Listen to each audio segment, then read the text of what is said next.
Silence is usually the first sign that a system no longer needs permission, not an announcement, not a warning, just silence.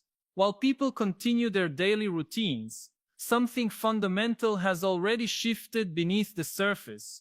Processes are moving faster, decisions are being made elsewhere, value is being recalculated in real time, and most of this happens without drama, without noise, without anyone asking for your opinion. The unsettling part is not that change is coming. The unsettling part is that it already arrived, quietly, efficiently, and without waiting for human readiness. In this video, you will understand what that change really is, why it feels invisible to so many people, and why the idea of being needed is being redefined right now. This is not a story about panic or fear. It is a story about awareness, because the moment you see the pattern, you can no longer unsee it. For decades, society ran on a simple promise: study hard, get a degree, learn a skill, find a job, stay useful, stay safe. This promise shaped schools, families, and entire cultures. Education was framed as a shield against uncertainty. A job was not just a source of income, but proof of relevance. Skills were treated like permanent assets, something you could earn once and rely on for a lifetime. For a long time, this system worked well enough. Factories needed workers, offices needed clerks, companies needed human judgment at every step. Stability was not perfect, but it was believable. People planned their lives around it. They built identities on it. They trusted it. What rarely gets discussed is how fragile that belief always was. It depended on slow change. It depended on human limits. It depended on the idea that progress would always need people in the same way. But the rules that supported this promise did not break overnight. They were rewritten gradually. Tasks were simplified. Processes were automated. Decisions were optimized. At first, these changes were framed as tools meant to help people. Productivity increased. Costs dropped. Efficiency improved. The language sounded harmless, helpful. Even few noticed that with every layer of optimization, the space for human participation became smaller, not because humans failed, but because systems stopped waiting. This is where the illusion of stability becomes dangerous. When change is slow and polite, it feels safe. When disruption does not look like chaos, it feels manageable. People assume that if something truly important were happening, there would be alarms, news headlines, clear signals. But modern transformation does not work that way. It happens quietly, through updates, dashboards, and invisible calculations. Roles do not disappear all at once. First, responsibility shrinks, then autonomy fades. Finally, relevance dissolves. By the time a job title vanishes, its core purpose has often been gone for years. This video will show you how replacement no longer looks like machines taking over factories. It looks like systems absorbing decisions. It looks like algorithms remembering better, predicting faster, and executing without pause. It looks like value being measured in speed, accuracy, and scalability rather than experience or loyalty. Most people are not replaced because they are bad at what they do. They are replaced because the definition of useful has shifted, and that shift does not ask for permission. You will also learn why this moment feels different from anything before. In the past, when technology advanced, humans stayed at the center of judgment, tools amplified effort, but meaning remained human. Today, intelligence itself is being optimized. Memory, pattern recognition, and even creative tasks are no longer exclusively human territories. This does not mean humans are worthless. It means worth is no longer automatic. Relevance is no longer guaranteed by effort alone. and identity, built only on function, becomes fragile. There is a deeper layer to this change that rarely makes headlines: the emotional cost.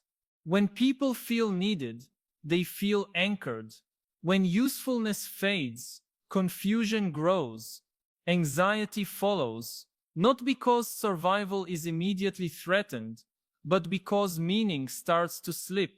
A society can adapt to new tools. It struggles when large numbers of people feel quietly unnecessary. This video will explore that psychological shift, not to dramatize it, but to make it visible. Because unseen forces shape behavior more powerfully than visible threats. By watching until the end, you will gain clarity instead of fear. You will understand what still belongs uniquely to humans, and why adaptability now matters more than specialization. You will see why asking whether a job is safe is the wrong question, and why learning how to change has become the real form of security. This is not a motivational speech. It is a map, a way to understand the terrain before deciding where to stand. Nothing here is about predicting a distant future. This is about recognizing the present. The replacement phase did not begin with an explosion. It began with silence, and understanding that silence is the first step towards staying relevant in a world that no longer waits. Welcome to the channel. If you value calm thinking in a noisy age, subscribe now, stay with us, and let's keep asking the questions that still matter. Replacement is often imagined as a dramatic event, a sudden takeover, a clear moment when humans are pushed aside by machines. That picture is comforting in a strange way, because it suggests warning signs and time to react. Reality is far less theatrical. Replacement rarely arrives with force. It arrives with logic. It moves slowly enough to feel reasonable and quietly enough to feel natural. No one wakes up one morning to discover that humans are no longer needed. Instead, they wake up to find that fewer decisions require them, fewer skills depend on them, and fewer systems are designed around their presence. Replacement is not a moral judgment. It is not an act of hostility. Systems do not compete out of anger or ambition. They optimize, they follow incentives. When a process can be done faster, cheaper, and without fatigue, it becomes the preferred option, not because humans failed, but because efficiency won. This is why the word replacement is misleading. It suggests a swap of equal roles. One thing removed, another inserted. What actually happens is erosion. Human involvement becomes thinner over time. A task that once required judgment becomes a checklist. The checklist becomes an automated process. The process becomes invisible. At each step, the human role seems smaller, but still present, until one day it is no longer essential. The system still works. Sometimes it works better. And because nothing dramatic happened, no one feels replaced. They simply feel less needed. This is the crucial distinction that often gets missed. Replacement is not about human value. It is about utility within a specific system. A person's worth does not disappear when a task is automated, but the system does not measure worth. It measures output, speed, consistency, cost. A human being carries complexity, emotion, ethics, and unpredictability. These qualities are central to meaning, but inconvenient to optimization. When systems are designed to reduce friction, they naturally drift away from human dependence. This drift is not cruel, it is indifferent. The replacement phase has already begun, not as a headline event, but as a background condition. It is visible in subtle changes. Roles are redefined, expectations shift, job descriptions quietly absorb new tools that reduce the need for human discretion. Performance metrics favor responsiveness over reflection, accuracy over understanding, availability over wisdom. People are still present, but their role is increasingly to supervise, approve, or correct systems that do most of the work themselves. This feels like progress, and in many ways, it is, but it also signals a deeper transition. Tasks disappear before jobs disappear. Responsibilities vanish before titles do. By the time a position is removed, its core purpose has often already been absorbed elsewhere. This is why so many people feel confused rather than shocked. They are not fired, they are sidelined. Meetings stop including them. Decisions happen faster without their input. Their expertise is acknowledged, but no longer essential. They become optional. And optionality is the early stage of replacement. It does not hurt immediately. It creates a quiet unease, a sense that effort matters less than it used to, that experience no longer carries the same weight, that being competent is no longer enough.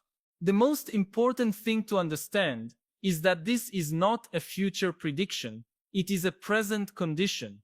The shift is happening in increments small enough to ignore. Automation is introduced as assistance. Decision support tools become decision makers. Memory systems outperform human recall. Pattern recognition tools identify trends long before people notice them. Each step saves time. Each step reduces error. Each step feels rational. And with each step, the system becomes less dependent on human presence. The process does not pause to ask whether society is ready. It does not slow down to preserve dignity. It simply continues. By the time this process becomes visible, at a large scale, the transition is already complete. Headlines appear after relevance has faded. Public debates begin after systems have settled into new norms. People argue about job loss, while the real change has already occurred at the level of meaning. What disappears first is not employment, but the sense of being necessary. That loss is harder to measure and easier to dismiss, but it shapes behavior in profound ways. Motivation weakens, identity fractures, anxiety grows without a clear source. This moment feels different from past technological revolutions because the target is different. Earlier machines replaced physical effort, they extended muscles, they multiplied strength. Humans remained central as planners, decision makers and judges. Intelligence was the last domain reserved for people. Even complex systems depended on human interpretation. Today, that boundary is dissolving. Systems do not just execute instructions, they evaluate options, they learn from outcomes, they adjust behavior. Memory, once a human advantage, is now externalized and perfected. Judgment, once shaped by experience, is increasingly modeled and replicated. Humans were once the smartest tool in the room, not because individuals were always wise, but because intelligence itself was scarce. Today, intelligence is scalable. It can be copied, distributed, and deployed instantly. This changes the structure of power. When intelligence is no longer limited to human minds, the value of individual judgment declines within large systems. Decisions that once required deliberation are now outputs of models. Context is reduced to data, nuance becomes noise. The system does not ask why. It calculates what works. This is why the change feels existential rather than merely economic. It challenges the story humans tell about their role in the world. For centuries, usefulness and dignity were closely linked. To contribute was to matter, to work was to belong. When systems no longer need human contribution in the same way, the connection between effort and meaning weakens.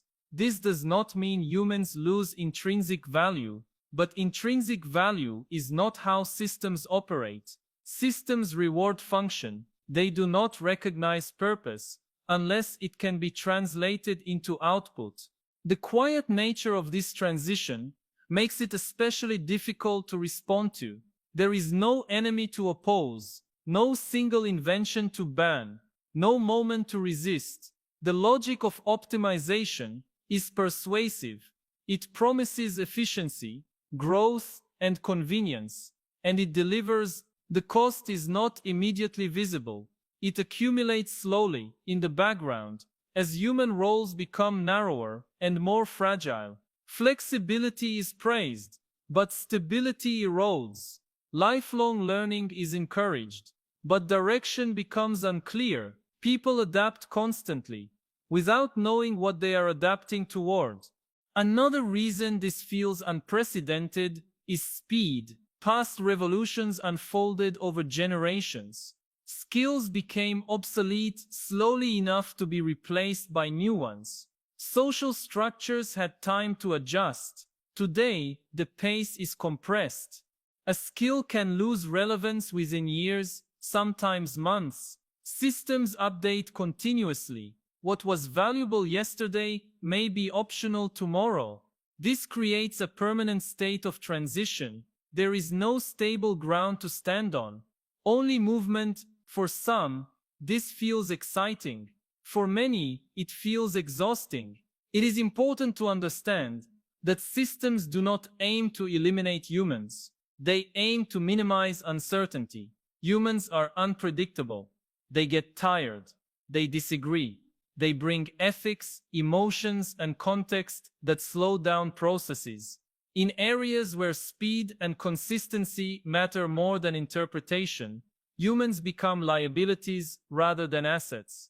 This does not make humans inferior. It makes them mismatched to certain environments. The tragedy is not replacement itself, but the lack of spaces where human qualities are still central. As intelligence becomes automated, the question shifts from what humans can do to what humans are for. This question has no easy answer. Systems cannot define purpose. They can only execute goals given to them. But when goal setting itself becomes influenced by automated intelligence, even that boundary blurs. The danger is not domination by machines. The danger is drift. A society optimized for efficiency, without clarity about meaning. In this landscape, ignoring the change is more dangerous than fearing it. Replacement does not announce itself because it does not need to. It advances through incentives, convenience, and silence. Those who wait for obvious signs will always be late. Those who understand that usefulness is being redefined can begin to adjust, not by competing with systems on speed or memory, but by focusing on areas where judgment, responsibility, and ethical weight still matter. This shift does not end here. It continues, quietly, shaping the world in ways that feel natural until they are no longer reversible. When usefulness fades, something deeper than income is threatened. Humans are social beings, shaped by recognition. For most of history, being needed meant being visible. A role in a family, a tribe, a workplace, or a community created structure in the mind. It answered silent questions about why one wakes up in the morning and where one belongs in the larger story. When that usefulness weakens, the damage is not immediate or dramatic. It begins quietly, as doubt. Effort feels heavier. Motivation becomes fragile. The same actions that once produced pride now feel hollow. This is why the first fear is not poverty. It is irrelevance. Money can be measured and replaced. Meaning cannot. When society signals that it can function without your contribution, identity starts to loosen. People do not always notice this consciously. They feel restless, anxious, or numb without understanding the cause. The loss is psychological before it is material. This erosion of meaning is difficult to discuss because modern cultures are built on performance, worth is tied to productivity, value is expressed through output. When systems absorb tasks and reduce human involvement, people are left without clear signals of contribution. Even when basic needs are met, the mind struggles. A human without purpose does not feel relieved, they feel displaced. This explains why technological progress can coexist with rising anxiety and depression. The problem is not technology itself. It is the gap it creates between capability and purpose. When effort is no longer required, direction becomes unclear. When direction disappears, meaning collapses inward. Another, rarely acknowledged effect is shame. Not public shame, but private shame. A quiet sense of falling behind, of being slower, of needing help in ways that feel humiliating. Systems never express disappointment, but people project judgment onto themselves. They compare their limits to machine performance and conclude that they are inadequate. This internal comparison is corrosive. It reshapes self-image. People begin to see themselves as obsolete even when they are not. The emotional damage comes from misunderstanding the nature of replacement. Systems optimize tasks. Humans interpret optimization as rejection. This psychological pressure intensifies when identity is narrow. Those most at risk are not the least skilled or least intelligent. They are the most rigid, people who define themselves by a single role, a single profession, or a single expertise. When identity is fused with function, any threat to the function feels like a threat to existence. A person who says "this is what I am," instead of "this is what I do," has little room to adapt. When that role weakens, there is nothing to fall back on. The loss feels total. Rigidity often hides behind confidence. Many people stop learning, not because they cannot learn, but because they feel finished. Education becomes something that happened in the past. Growth feels unnecessary. Experience is treated as protection. For a while, this works. Experience still matters in stable systems, but in rapidly changing environments, experience without adaptation becomes fragile. The danger is not ignorance, it is certainty. The belief that one's current form is final. Systems do not punish this belief, they simply move on. Those who rely on a single identity also struggle emotionally because adaptation feels like betrayal. Learning something new feels like admitting that the old self is no longer enough. This is painful. It threatens pride and status. It challenges narratives built over decades. As a result, many people defend their identity instead of evolving it. They argue that change is unnecessary or exaggerated. They dismiss early signs. By the time the shift becomes undeniable, the emotional cost of adaptation feels too high. Avoidance replaces curiosity. At the same time, adaptability is misunderstood. It is not constant reinvention or endless hustle, it is psychological flexibility. The ability to detach self-worth from a specific function. The willingness to be a beginner again. This quality protects against emotional collapse because it preserves a sense of agency. When people believe they can still change, they feel less threatened by replacement. When they believe they are finished products, any disruption feels fatal. Amid all this change, there are elements that systems cannot replace, not because they are complex, but because they are not tasks. Meaning cannot be automated because it is not an output. It is a relationship between actions and values. Responsibility cannot be delegated because it involves moral weight. Systems can calculate outcomes, but they cannot carry guilt. They cannot feel obligation. They cannot be accountable in a human sense. Moral judgment requires context, empathy, and the willingness to bear consequences. These are not inefficiencies, they are human burdens, and they matter precisely because they slow things down. Human connection is another domain that resists replacement. Systems can simulate interaction, they can mimic language, tone, and even empathy, but simulation is not presence. Connection involves vulnerability, risk, mutual recognition. It is not efficient. It cannot be scaled without losing depth. This is why societies that optimize everything often feel lonely. The more interactions are mediated by systems, the less space there is for genuine encounter. Humans need to be seen, not processed. Purpose also resists automation. Systems operate toward goals, but they do not choose them. They do not ask why a goal matters. They do not suffer when goals are empty. Humans do. This suffering is often treated as a flaw. In reality, it is a signal. Discomfort arises when actions are misaligned with values. Systems lack this feedback. They continue to function even when direction is meaningless. This is why humans remain essential, not as workers competing with machines, but as moral agents shaping direction. As usefulness changes, humanity does not disappear, it shifts.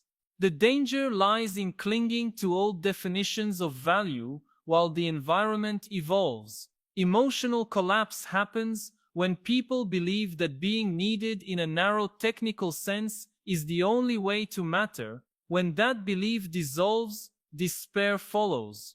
When it is replaced with a broader understanding of human contribution, resilience grows. The psychological challenge of this era is learning to separate worth from efficiency. Systems will always outperform humans in certain domains. Accepting this does not diminish humanity, it clarifies it. Humans are not optimized for speed or precision, they are optimized for meaning, ethics, and connection. These qualities do not disappear when systems advance, they become more important. The crisis is not technical because technology is doing what it was designed to do. The crisis is emotional because societies have not updated their stories about what makes a life valuable. Those who adapt emotionally do not deny change. They reinterpret it. They understand that usefulness is contextual and temporary, that identity must be flexible, that learning is not a phase, but a condition of modern life. They do not seek to compete with systems where competition is pointless. They focus on areas where human judgment still shapes outcomes. This does not guarantee comfort or stability. It preserves meaning. As systems continue to optimize, the quiet pressure on the human psyche will intensify. More people will feel unnecessary without being unemployed. More effort will feel disconnected from reward. This will test not just economies, but narratives. Societies that fail to address the emotional dimension will face fragmentation and despair. Those that recognize the psychological impact can redesign institutions around human strengths rather than outdated roles. Meaning does not survive by accident. It requires intention. Responsibility does not emerge from optimization. It requires choice. Human connection does not scale naturally. It requires space. These truths remain unchanged, even as technology evolves. Usefulness will continue to shift. Tasks will continue to disappear. Systems will continue to win where efficiency matters. None of this removes the need for humans. It removes the illusion that usefulness alone defines worth. The most important shift you can make right now is not technical. It is mental. Stop asking whether your job is safe. That question belongs to an older world, a world where stability came from staying still. Start asking whether you can change, because change is no longer an emergency response. It is a permanent condition. Learning today is not about collecting certificates or mastering one skill. It is about learning how to think clearly, how to question assumptions, and how to move when the ground moves. Performance alone is no longer enough. Flexibility matters more. Curiosity matters more. The ability to let go of outdated identities matters more than holding on to past success. Adaptation has become the closest thing we have to security. This does not mean you are obsolete, but it also does not mean you are guaranteed a place. The future is not cruel. It is indifferent. It does not remove humans from the story. It simply tests them. It tests whether we can update our ideas of value, whether we can separate worth from function, whether we can remain human in systems that reward efficiency over meaning. The quiet question that remains is simple and uncomfortable. When usefulness changes again, will you resist it, or will you grow with it? If this video made you pause, reflect, or see the world a little more clearly, then stay with us. Subscribe to the channel for more calm thinking in an age of noise. Like the video so it reaches others who need this perspective. Share it with someone who might be asking the same questions in silence. And keep thinking, because the future belongs to those who do.